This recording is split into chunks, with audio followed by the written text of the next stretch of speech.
بات عرض کرنا مناسب سمجھتا ہوں۔ اس سے قبل بھی یہ بات کہی گئی ہے، شاید کہ آپ لوگوں کو یاد نہ ہو۔ جمعہ کی اذان کے بعد، جمعہ کی اذان ہونے کے بعد سوائے جمعہ کی تیاری کے کسی بھی کام میں مصروف رکھنا یا سوائے عبادت کے کسی بھی کام میں مصروف ہونا یہ ناجائز ہے۔ تجارت کر رہے ہیں یا کسی سے بات کرتے بیٹھے ہیں، جمعہ کی اذان ہو چکی ہے، گھر کے ساز و سامان میں لگے ہوئے ہیں، جمعہ کی اذان کے بعد تاجر تجارت میں لگا ہوا ہے، دکاندار دکان میں بیٹھا ہوا ہے، یہ سب عمل ناجائز ہے۔ فقہ نے جمعہ کی اذان کے بعد فقط جمعہ کی تیاری کی اور عبادت میں مصروف ہونے کی اجازت دی ہے۔ کسی بھی عبادت میں مصروف ہو، ذکر و اذکار کر رہا ہو، نماز پڑھ رہا ہو، تسبیحات کر رہا ہو، قرآن کی تلاوت کر رہا ہو، یہ سب میں اپنے آپ کو مصروف رکھے، نہ یہ کہ دوست و احباب کے ساتھ، رشتہ داروں کے ساتھ، کسی کے ساتھ فون پر یا آپس میں بیٹھ کے گپ شپ میں یا دکانداری میں وقت پاس کیا جا رہا ہو۔ یہ فقہاء نے اس کی جو اجازت نہیں دی ہے، اس کی دلیل اصل میں قرآن کریم کی اس آیت سے ہے، یا ایھا الذین آمنوا اذا نودی للصلاۃ من یوم الجمعۃ فاسعوا الی ذکر اللہ۔ اے ایمان والو، جب تمہیں جمعہ کی نماز کے لیے پکارا جائے تو دوڑو اللہ کے ذکر کی طرف۔ تو اس آیت سے فقہ نے مسئلہ بیان کیا ہے کہ جمعہ کی اذان کے بعد اپنے آپ کو دنیاوی کاموں میں مصروف رکھنا یہ جائز نہیں۔ اب دیکھیں، آپ لوگوں کو یہ لگ رہا ہوگا کہ ہم نے ایک نئی بات، بڑی عجیب بات سنی، کسی نے تو ہم کو آج تک کیا ایسی بات بتائی نہیں، کسی سے ہم نے آج تک ایسی باتیں سنی نہیں۔ تو آپ کو اگر کسی کی بات پر اعتماد نہ ہو تو اس کا سب سے اچھا اور احسن طریقہ یہ ہے کہ آپ اس بات کو کسی اور عالم کے سامنے پیش کریں اور اس عالم سے اس کی تحقیق کر لیں کہ بھائی میں نے فلاں مسجد گیا تھا، مسجد دارالقرآن میں گیا تھا، وہاں پر ایک صاحب بیان کر رہے تھے اور انہوں نے ایسا ایسا مسئلہ بیان کیا۔ اب بیان تو چونکہ ریکارڈڈ بھی رہتے، آپ بیان کرنے والے کی ریکارڈنگ سنا دیجئے اور اس کی تحقیق کر لیجئے۔ اگر آپ کو ایسا لگے کہ ہم نے کوئی نئی بات سن لی ہے، یہ مسئلے پر ہم کو یقین نہ ہو، تو ہم بجائے کسی اور عالم سے اس کی تحقیق کرنے کے، ہماری یہ عادت ہو گئی ہے کہ ہم باہر اس کا تبصرہ کرتے ہیں، بڑے عجیب و غریب انداز میں تبصرہ کرتے ہیں۔ کوئی بھی ایسی بات ہمارے کانوں میں ٹکرا جائے جو کہ ہم نے اس کے پہلے کبھی نہیں سنی، تو بجائے اس کی تہہ تک جانے کے ہم اس پر غلط تبصرہ کرنا شروع کر دیتے ہیں۔ یہ ایک اچھے مومن کی پہچان نہیں ہے۔ اچھے اور صحیح مومن کی اور سچائی کے متلاشی والے شخص کی پہچان یہ ہے کہ اگر اس کو وہ بات ہضم نہیں ہو رہی ہے تو دوسرے عالم کے پاس جا کر اس کو ہضم کر لے، نہ کہ بازاروں میں چوکوں پر جا کر ہضم کرے۔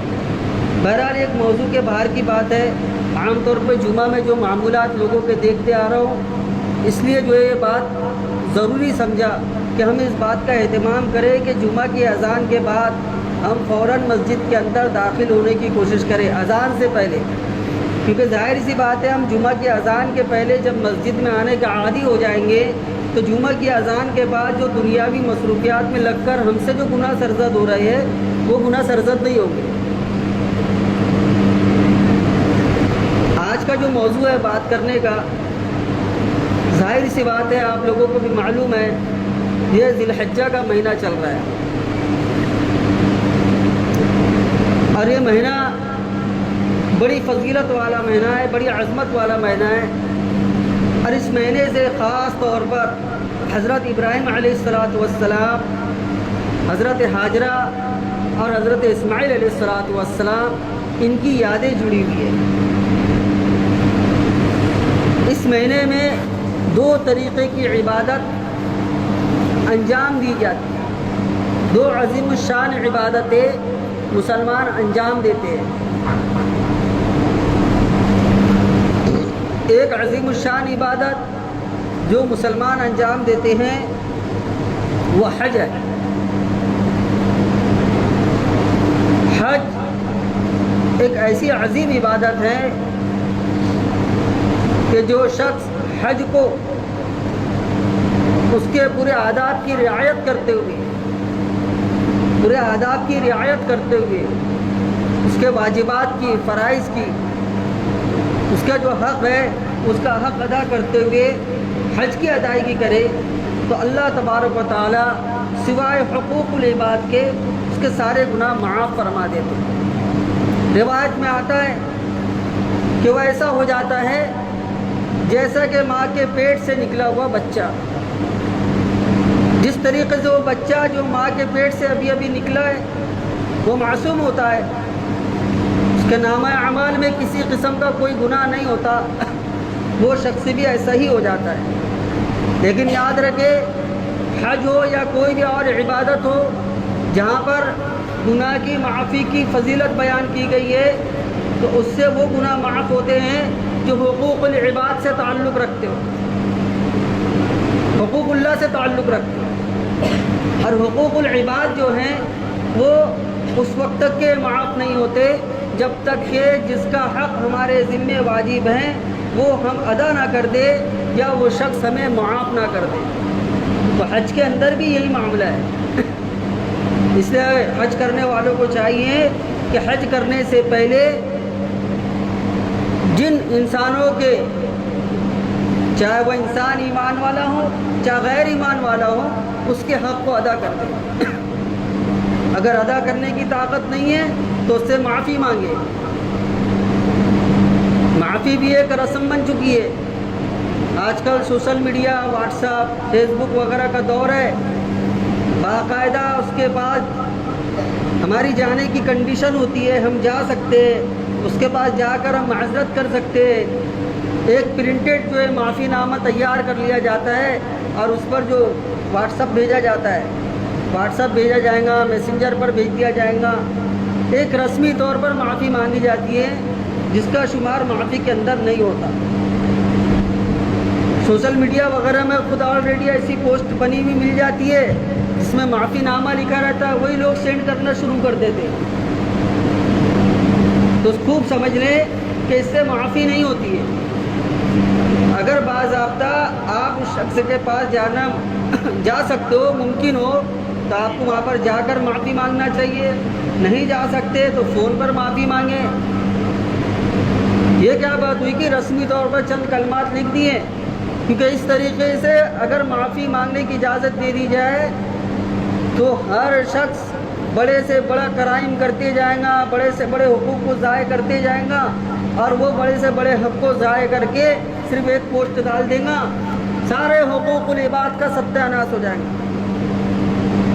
تو بہرحال حج کرنے والے افراد کو چاہیے کہ حج کرنے سے پہلے معافی تلافی جن لوگوں کے ذمے ہمارے اوپر حق ہے ان سے معافی تلافی کریں، اور یا معافی تلافی حق ادا کرنے کی طاقت ہے تو ان کے حق کو ادا کر دیں. تو یہ حج جو ہے بڑی عظیم عبادت ہے. لیکن آج دیکھیے کروڑوں پتی لوگ ہیں، حج ان لوگوں پر فرض ہے جو صاحب حیثیت ہو، حج کے اخراجات، سفر کے راستے ان کے لیے ہموار ہو، وہ بآسانی جا سکتے ہو، ان کے اوپر حج فرض ہے. لیکن ہم معاشرے کا جائزہ لیں گے تو معلوم ہوگا کروڑوں پتی افراد ہیں، پر ڈے کے حساب سے ان کی 1-1 لاکھ روپے انکم ہے. ان کی انکم کا جائزہ لیں گے تو ایک دن میں 1-1 لاکھ 2-2 لاکھ روپے انکم ہے. اور ادھر دعوے بھی ہو رہے ہیں کہ ہم کو اللہ سے محبت ہے، نبی سے محبت ہے. لیکن یہ کیسا دعویٰ ہے، یہ کیسی محبت ہے کہ اللہ کے محبت کا دعویٰ بھی ہے، اللہ کے رسول سے محبت کا دعویٰ بھی ہے. آپ کے پاس اسباب حج موجود ہے، مکہ مدینہ جانے کے اسباب سارے موجود ہیں، لیکن آپ صرف اس وجہ سے حج نہیں کر رہے ہیں کہ 40 دن میں اپنی تجارت کو، اپنے بزنس کو چھوڑ کر جاؤں گا تو میرا کروڑوں کا، اربوں کا نقصان ہو جائے گا. تو ایسے محبت کے دعوے اللہ تبارک و تعالیٰ کیا قابل قبول نہیں ہے. یاد رکھیے ایسا مالدار شخص جس کے اوپر حج فرض ہو چکا ہو اور وہ حج نہ کرے اور اسی حالت میں اس کی موت واقع ہو جائے تو اللہ کے رسول صلی اللہ علیہ وسلم نے ایسے شخص کے لیے بڑی سخت وعید بیان فرمائی. میں ان لوگوں سے بھی معذرت کروں گا جو حج کو تو جاتے ہیں لیکن حج جیسی عظیم عبادت کا آج ہمارے لوگوں نے معاشرے کے افراد نے اس طریقے سے تماشا بنایا ہوا ہے. عبادتوں کو چھوڑ کر ہونا یہ چاہیے کہ وہاں پر عبادتوں میں مصروف رہے, اللہ کو راضی کرنے میں مصروف رہے, ذکر و اذکار میں مصروف رہے. تو زیادہ تر اوقات بچا عبادت کے, ذکر و اذکار کے, سیلفی لینے میں, ویڈیو بنانے میں, نمائش کرنے میں. کسی کی ویڈیو ایسی آئیں گی طواف کر رہا ہے, طواف کرتے کرتے ویڈیو لے رہا ہے. اب بتائیے کہ طواف کرتے کرتے اگر کوئی شخص ویڈیو بنانے میں لگ جائے تو وہ اخلاص, وہ للہیت, وہ جذبہ, وہ کیفیت, وہ ساری کہاں جائیں گی؟ وہ تو ختم ہی ہو جائیں گی. خانہ کعبہ کے پاس ویڈیو بنائی جا رہی ہے, مدینہ منورہ مسجد نبوی کی زیارت کے لیے جا رہے ہیں تو وہاں ویڈیو بنائی جا رہی ہے. چلیے آپ اگر یہ سب کام کر رہے ہیں, آپ کو وہاں کی عظیم الشان جگہ کی یاد کو تازہ رکھنے کے لیے, ایک یادگار لمحہ اپنے پاس کیچ کرنے کے لیے اگر کیا بھی جا رہا ہے تو یہ سارے کام آپ حج, عمرہ وغیرہ کی مکمل ادائیگی کے بعد بھی کر سکتے ہیں. یہ کیا بات ہوئی کہ حج کر رہے ہیں, حج کی حالت میں, طواف کی حالت میں صفا مروہ کی طرف جا رہے, عجیب ویڈیو آتی ہے. اور کچھ ویڈیو تو اتنی خطرناک آئی کہ وہ جگہ پر جا کے لوگ تاش کھیل رہے ہیں. ابھی جلدی یہ ویڈیو دیکھنے میں آئی. حج کا احرام بنا ہوا ہے, وہ جگہ کے میرے خیال سے مینا وغیرہ کے پاس کی وہ جگہ ہے اور وہاں پر جو تاش کھیلے جا رہے ہیں. جو قوم اپنی عبادتوں کا, اپنا شعار اسلام چیزوں کا اس طریقے سے مذاق بنائیں گی, اس طریقے سے بے حرمتی کریں گی, تو کیا وہ قوم فلاح بہبودی پا سکتی ہے, کامیاب ہو سکتی ہے؟ اور پھر ہم اپنی ناکامی اور اپنی پریشانی کا جو پورا ٹھیکرا حکومت پر ڈال رہے ہیں. اللہ کی احکام کی نافرمانی, اللہ کے احکامات کی جو بے حرمتی, اللہ کے شعائر اسلام جو چیزیں ہیں اس کی بے حرمتی کیے جا رہے ہیں. اور اس کے بدلے میں جو عذاب ہم پر مسلط ہو رہا ہے, جو پریشانیاں مسلط ہو رہی ہیں, جو تکلیفیں مسلط ہو رہی ہیں, اس کا سارا ٹھیکرا موجودہ حکومت پر ڈال دیا جاتا ہے. کہہ رہے ابھی بی جے پی پھر سے بیٹھ گئی ہے, اب پھر سے مسلمانوں کے حالات خراب ہو جائیں گے. مودی کی حکومت آ گئی ہے, اب مسلمانوں کو تکلیف کا سامنا کرنا پڑے گا.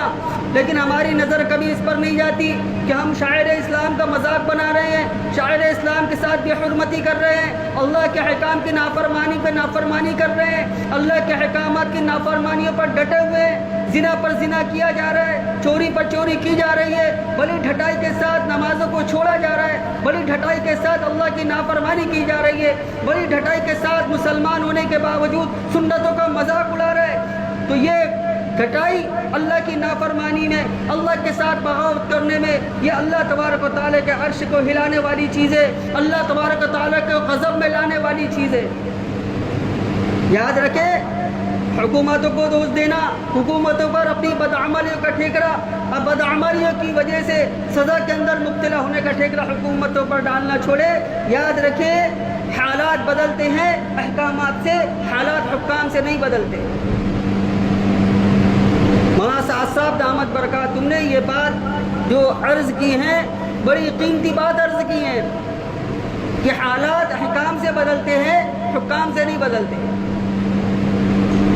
ہم نے جو سوچے ہیں حکام سے جو حالات بدلتے ہیں, حکام اگر کوئی دیندار ہے, تقوی پرہیزگار ہے, بادشاہ جو ہے بڑے متقی پرہیزگار ہے, اللہ تبارک و تعالیٰ نے اس کو تقوی سے نوازا ہے, پرہیزگاری سے نوازا ہے, تو ایسے جو ہے پرہیزگار بادشاہ کا جو اثر رعایا پر پڑتا ہے. لیکن ہمارے جو حالات بدلیں گے, ہماری حالت کے اندر جو تبدیلی آئیں گی, اللہ تبارک و تعالیٰ کے احکامات پر چلنے سے آئیں گی. تو حج کے اندر جو ہمارے لوگوں نے تماشا بنائے ہوئے ہیں اس کو ختم کرنے کی ضرورت ہے. دوسرا ایک تماشا جو حج پر جانے کے پہلے ہمارے جو چل رہا ہے وہ یہ چل رہا ہے کہ حج پر جانے کے پہلے جو حاجی صاحب ہونے والے ہیں، سالے صاحب کے لیے ضروری ہے کہ وہ حاجی صاحب کو دعوت دے، بہنوں کے لیے ضروری ہے کہ وہ حاجی صاحب کو دعوت دے، ماموں کے لیے ضروری ہے کہ وہ بھانجے صاحب جو حج کو جا رہے ہیں ان کو دعوت دے، ماموں کے لیے بھانجے کے لیے ضروری ہے کہ ماموں اگر حج کو جا رہے ہیں تو ان کو دعوت دے۔ اگر وہ حج کرنے والے صاحب کو بھانجے صاحب، بھتیجے صاحب، بہنوئی صاحب، بھائی، چچا، تایا، یہ جو خصوصی رشتہ دار ہیں، اگر وہ دعوت نہیں دیں گے تو حاجی صاحب ناراض ہو جائیں گے،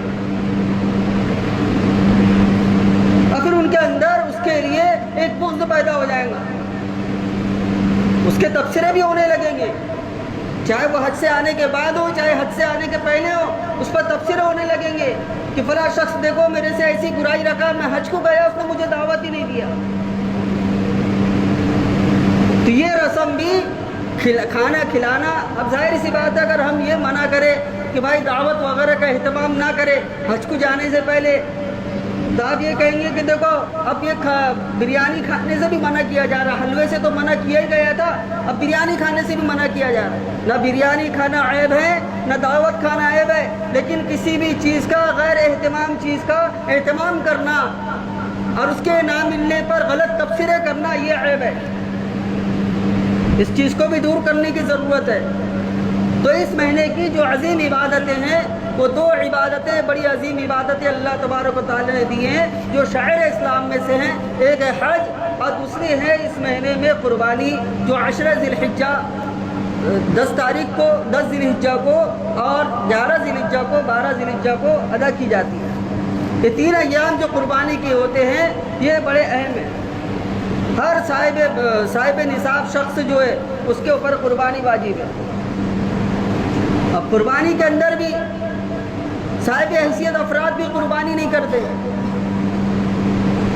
صاحب حیثیت افراد بھی قربانی نہیں کرتے، یہ قربانی سے بچنے کے لیے حیلے تلاش کرتے رہتے۔ دیکھیں قربانی کا مسئلہ خوب سمجھ لے کہ زکوٰۃ کے لیے آپ کے مال میں جو نصاب کے بقدر مال ہے اس میں سال کا گزرنا ضروری ہے، تب آپ کے اوپر واجب ہوں گی، لیکن قربانی کے اندر جو ایسا نہیں ہے، آپ کا صرف صاحب نصاب ہونا یہ کافی ہے، اس پر سال گزرنا یہ شرط نہیں ہے۔ بعض احباب اس غلط فہمی میں بھی ہیں کہ جس طریقے سے زکوٰۃ کے واجب ہونے کے لیے اس مال پر سال کا گزرنا ضروری ہے، لہذا قربانی کے واجب ہونے کے لیے بھی سال کا گزرنا ضروری ہے۔ آپ کے پاس قربانی کا وقت ختم ہونے کے 1 منٹ پہلے بھی آپ اگر صاحب نصاب بنے ہیں تو آپ پر قربانی واجب ہو گئی۔ تو قربانی کا اہتمام کرے، اور قربانی کا اہتمام کرنے والے جو مالدار افراد ہیں جو جانوروں کی نمائش کرتے پھرتے ہیں، ویسے دیکھیے قیمتی سے قیمتی جانور قربان کرنا، مہنگے سے مہنگا اچھے سے اچھا جانور قربان کرنا یہ بھی مستحب ہے، لیکن اس جانور کو اس لیے قربان کرنا، نمائش کرنا، نام و نمود کے لیے کرنا، اس کو اس نیت سے چاروں طرف گھمانا کہ تاکہ 4 لوگ دیکھیں کہ میں مالدار شخص ہوں اور میں اتنا مالدار ہوں کہ میں نے 1 لاکھ روپے کا بکرا لیا ہے، 2 لاکھ روپے کا بکرا لیا ہے، اس طریقے سے نمائش کی نیت سے اگر وہ جانور کو قربان کرے گا تو اس کو اس پر کوئی اجر نہیں ملے گا، کیونکہ عمل کی قبولیت کے لیے اخلاص شرط ہے۔ اب ہم کسی بھی شخص کو ایسا گھومتا ہوا جانور گھماتا ہوا دیکھ کر یہ نہیں بول سکتے کہ یہ دکھاوے کے لیے کر رہا ہے، کہ کون شخص کون سا عمل دکھاوے کے لیے کر رہا ہے یا اخلاص سے کر رہا ہے۔ بعض لوگ ایسے گھماتے ہیں، ان کا یہ مقصد نہیں ہوتا، ان کی یہ نیت نہیں ہوتی کہ ہم 4 لوگوں کو اپنا جانور دکھائیں، 4 لوگوں میں بتائیں کہ ہم نے اتنا مہنگا جانور خریدے ہیں، ان کی نیت یہ نہیں ہوتی بلکہ ایسے ہی گھماتے۔ تو یہ نہ ہو کہ کوئی جانور اگر ایسی گھما رہا ہے تو ہم اس کے بارے میں یہ فیصلہ کرنے بیٹھ جائے کہ دیکھو اس نے دکھاوے کے لیے ایسا کیا ہے، اس نے نام نمود کے لیے کیا ہے، کیونکہ اس کا تعلق جو ہے دل سے۔ ہر آدمی اپنے اپنے دل کا جائزہ لے کہ میں اگر یہ کام کرتا ہوں تو کیا میں دکھاوے کے لیے کر رہا ہوں یا پھر ایسے ہی کر رہا ہوں، اللہ کے لیے کر رہا ہوں۔ اس کا تعلق دل سے۔ ہم کسی کی ظاہری حالت کو دیکھ کر اس کے نام و نمود والا عمل ہے یا اخلاص والا عمل ہے دیکھ کر فیصلہ نہیں کر سکتے۔ تو عبادتیں بہت اہم ہیں.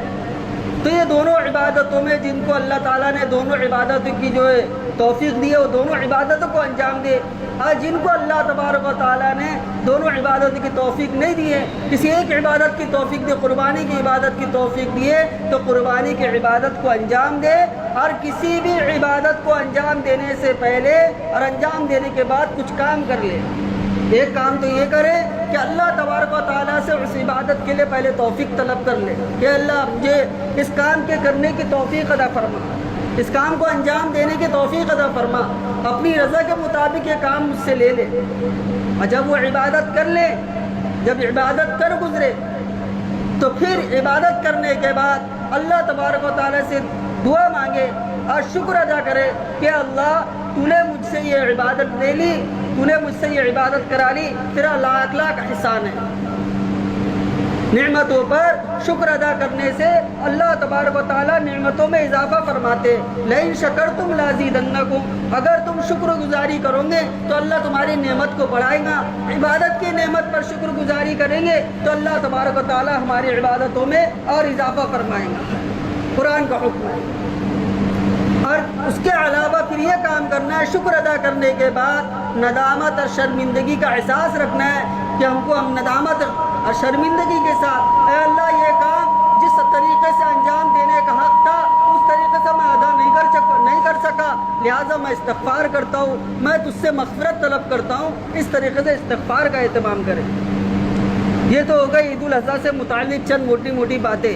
اب 2 منٹ میں آپ لوگوں کا اور لوں گا, آپ لوگ اتنا بیٹھے, وقت ہو چکا ہے. 2 منٹ میں اپنی بات کو ختم کروں گا جو کہ میرے موضوع سے باہر کی بات ہے, لیکن یہ وقت کی اہم ضرورت ہے. دیکھیں, ہم بحیثیت مسلمان ہونے کے دین کا سیکھنا سکھانا اور اشاعت اسلام کے جتنے بھی امور ہیں اس کو انجام دینا, یہ ساری چیزیں امت مسلمہ کے فرائض میں سے, امت مسلمہ کا فریضہ ہے. اور دین کی اشاعت کے لیے مساجد کا قائم کرنا, مدارس کا قائم کرنا, مکاتب کا قائم کرنا, یہ بھی امت مسلمہ کا فریضہ ہے. اب دین کی اشاعت جب ہمارے لیے ضروری ہے, اسلام کی اشاعت ہمارے لیے ضروری ہے, دین کی حفاظت جب ہمارے لیے ضروری ہے, تو اس کے لیے جتنے بھی امور کی ضرورت پڑ رہی ہے اس کو بھی منظم طریقے سے بنانے کی کوشش کرنا, یہ بھی ہماری ذمہ داری ہے. ظاہری بات ہے, اسلام کو پھیلانے کے لیے, دین کی اشاعت کے لیے مساجد کی ضرورت پڑتی ہے, مکاتب کی, مدارس کی, سب چیزوں کی ضرورت پڑتی ہے. اور یہ ساری چیزیں بغیر پیسے کے, بغیر مال کے نہیں ہوتی. پہلے یہ ہوتا تھا, اسلامی حکومتیں تھیں, یہ سارے کاموں کو اشاعت اسلام کے امور میں جو مال خرچ ہوا کرتا تھا وہ اسلامی حکومتیں لگایا کرتی تھیں. اب ہمارے اسلامی حکومتیں نہیں ہیں, اس کا خاتمہ ہو چکا ہے. اب یہ فریضہ امت کے اوپر آ گیا. 100 روپے کمانے والا یہ ہمت کرے کہ میں 100 روپے جس دن کماؤں گا, 10 روپیہ 5 روپیہ اللہ کے راستے میں, کسی جگہ آپ کو کہیں دینے کی ابھی ضرورت نہیں. سب سے پہلے اپنے محلے کا تقاضا ہے, اپنے محلے پہ خرچ کرے. یہ ایک مزاج بنائے. یہ لوگوں کا جو مزاج ہے, میں اس کے بھی خلاف ہوں کہ اپنے محلے کی مسجد میں, مدرسے میں ضرورت ہوتی ہے اس کا تو خیال نہیں کرتے. اب باہر کے جو چندے والے آ جاتے ہیں, ہم ہی آ گئے تو ہم کو چندے پہ چندہ دیے جا رہے ہیں. ریلیشن کی بنیاد پر, تعلقات کی بنیاد پر چندہ دینے کا مزاج نہ بنائیں. کہ تعلقات اپنی جگہ, ریلیشن اپنی جگہ, عقیدت اپنی جگہ, لیکن پہلے یہ دیکھیں کہ آپ کے علاقے میں کیا ضرورت ہے. آپ کے علاقے میں جو مسجد ہے, مدرسہ ہے, کیا وہ مسجد میں کوئی ضرورت ہے؟ مسجد کے امام صاحب کی تنخواہ مناسب ہے؟ مسجد میں جو مؤذن صاحب ہے ان کی تنخواہ مناسب ہے؟ مسجد میں جو مکتب چل رہا ہے وہ مکتب میں جو تنخواہ دی جا رہی ہے وہ مناسب ہے؟ بچوں کا تعلیمی معیار کیا ہے؟ بچوں کے اندر دین اور احسن طریقے سے آئے تو کس انداز سے اس کے اندر تعلیم میں اضافہ ہونا چاہیے, اس کے کیا کیا اخراجات ہوں گے, یہ ساری ذمہ داری کو سمجھے. ذمہ داران مدرسہ سے, ذمہ داران مساجد سے ہم ملے, یہ ہماری ضرورت ہے. مسجد اور مدرسے والے اگر ہم سے مال لے رہے ہیں تو یہ ہمارے اوپر احسان کر رہے ہیں. ہمارا مال صحیح جگہ پر خرچ کروا کے یہ ہم پر احسان کر رہے ہیں, وہ ہمارے محسن ہیں. تو سب سے پہلے ریلیشن ڈونیشن کی بنیاد پر، عقیدت کی بنیاد پر چندے دینے کا مزاج ختم کرے. اپنے علاقے کی ضرورت کو سمجھیے، اپنے علاقے میں کیا ضروری ہے. جو ہفتہ واری جو چندہ ہوتا ہے وہ برابر ہوتا ہے یا نہیں ہوتا ہے. مسجد کو، مکتب کو ہینڈل کرنا بہت آسان ہے. انسان صرف ایک مزاج یہ بنا لے کہ میں جتنا روپیہ کما رہا ہوں اس میں سے اتنا روپیہ میں اللہ کے راستے میں خرچ کروں گا. امید کرتا ہوں کہ آپ لوگ اس کی کوشش کریں گے، اس پر دھیان دیں گے. آپ کی جو مسجد مدرسہ دارالقرآن ہے، یہاں پہ مالی قلت کا یہ ادارہ شکار ہے. آپ اس کا دھیان رکھیں، اس کا خیال رکھیں. تعمیر کے اندر اور جو تنخواہ میں اضافے کے لیے، مکاتب وغیرہ میں جو تعلیم ہوتی ہے اس میں اضافہ کے لیے جو بھی مالی ضرورت پیش آ رہی ہے اس کو غور و فکر کر کے اس کو ہینڈل کرنے کی کوشش کرے اور مالی تعاون میں اضافہ کرنے کی ایک ترتیب بنائے. اللہ تعالیٰ کہنے سننے زیادہ عمل کی توفیق عطا فرمائے.